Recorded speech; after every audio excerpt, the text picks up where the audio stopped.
ओम सूर्याय नमः। आप सभी का स्वागत है मेरे YouTube चैनल शिव शक्ति में।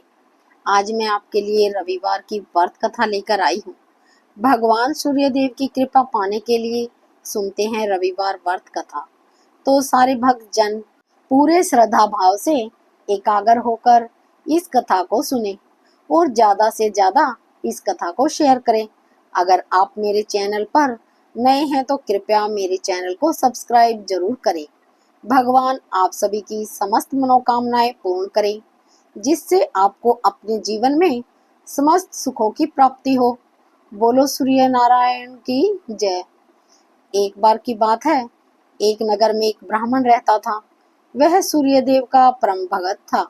वह प्रतिदिन नहाता धोता और सूर्य देवता की कहानी कहता और सप्ताह के 6 दिन पीपल वृक्ष में जल देता और 7वें दिन यानी रविवार को आकड़े के पौधे की पूजा किया करता था।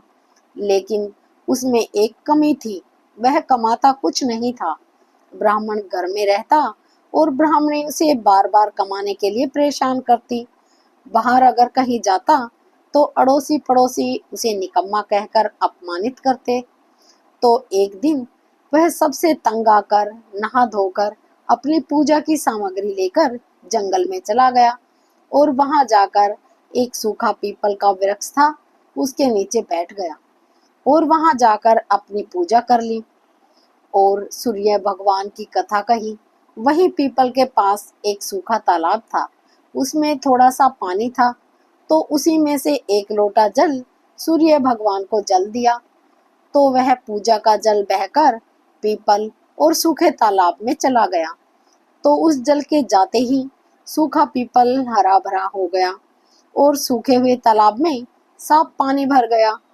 उस जल में सूर्य भगवान दिखाई देने लगे और कहने लगे कि ब्राह्मण, मांग तू क्या मांगता है। तो ब्राह्मण ने जब ये आवाज सुनी तो घबरा गया और सोचने लगा कि लगता है इस पीपल में कोई भूत है। तभी तो पहले बिल्कुल सूखा था और अब अचानक से हरा हो गया और पास में जो तालाब था उसमें भी गंदा पानी था, अब साफ पानी भर गया। तो ब्राह्मण ने उस आवाज का कोई जवाब नहीं दिया और ब्राह्मण तो वहीं पर रहता था। तब रोज सूर्य देव की पूजा करता और जल का अर्घ्य देता, तो वही आवाज आती। तो वह रोजाना यह आवाज सुनकर चिंता के कारण दुबला होने लगा। ब्राह्मणी कभी कभी ब्राह्मण से जंगल में मिलने आया करती थी। तो उसने एक दिन ब्राह्मण से पूछा कि आप प्रतिदिन दुबले होते जा रहे हैं, क्यों, क्या बात है। मैं तो कहती हूँ कि आप घर चलो। तो ब्राह्मण ने कहा, नहीं, मैं घर नहीं जाऊंगा। यह कहकर ब्राह्मण ने सारा हाल ब्राह्मणी को सुना दिया। तो ब्राह्मणी ने यह सुनकर कहा कि जब आप जल चढ़ाते हैं तो उसके बाद ही यही आवाज आती है, तो मुझे तो लगता है कि सूर्य भगवान स्वयं आते हैं। अगर इस बार आवाज आई तो तुम सब कुछ मांग लेना।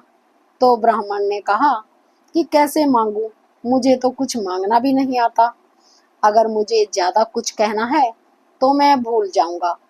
अब तुम ही मुझे कोई तरकीब बताओ जिससे मैं कम शब्दों में ज्यादा से ज्यादा मांग लूं।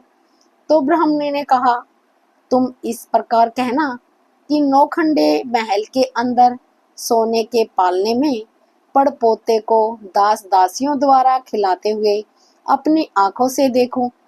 तो इस प्रकार कहने से लंबी उम्र मिल जाएगी, महल, बेटे, बहू, पोते पड़पोते और धन भी मिल जाएगा, क्योंकि जब धन होगा तभी तो सोने का पालना होगा, दास दासियां होंगे, और आंखें और घुटने ठीक होंगे तभी तो पड़पोते को सोने के पालने में झुला सकोगे और देख सकोगे।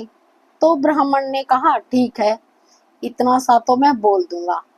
तो दूसरे दिन ब्राह्मण ने सुबह स्नान किया और उसके बाद में विधिवत पूजा की और जैसे ही सूर्य नारायण को अर्घ दिया तो वैसे ही आवाज आई कि ब्राह्मण, मांग, तू क्या मांगना चाहता है।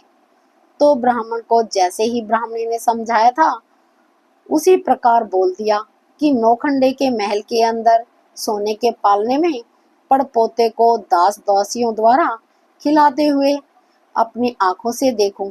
तो यह सुनकर सूर्य भगवान ने कहा कि देखने में तो तू बड़ा भोला लगता है, परंतु तूने एक बार में ही सब कुछ मांग लिया।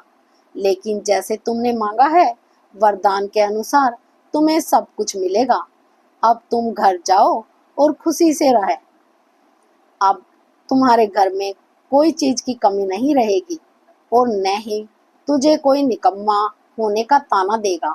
तो ब्राह्मण जंगल से घर की ओर चल पड़ा।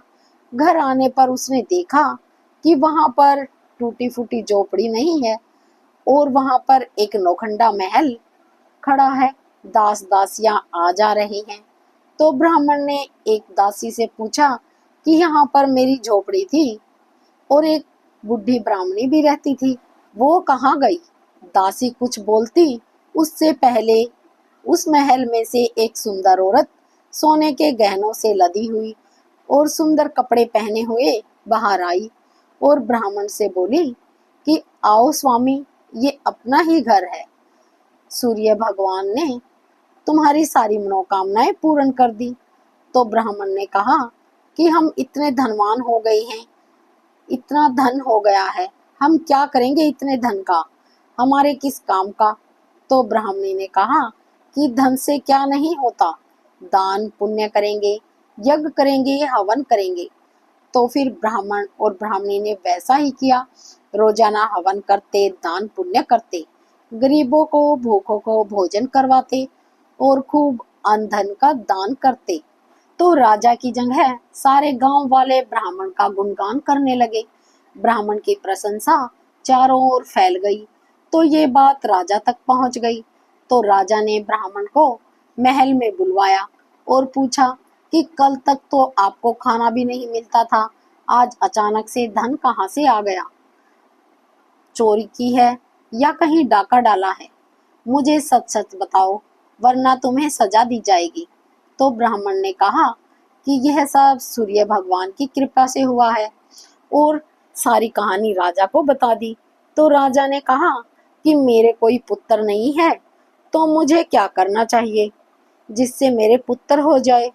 तो ब्राह्मण ने राजा को सूर्य भगवान की पूजा विधि बताई और कहा कि आप रविवार के व्रत किया करो। तो राजा ने वैसा ही किया। तो राजा के यहाँ पुत्र हो गया। पूरे राज्य में खुशियां ही खुशियां छा गई। सारे लोग, राजा, प्रजा, ब्राह्मण, सारे लोग रविवार के व्रत करने लगे और सूर्य देव की कथा सुनने लगे। हे सूर्य भगवान, जैसे ब्राह्मण और राजा की मनोकामना पूर्ण की, वैसे ही सभी की मनोकामना पूर्ण करना। कहानी कहने वाले, कहानी सुनने वाले और हुकार भरने वाले सभी की मनोकामनाएं पूर्ण करना।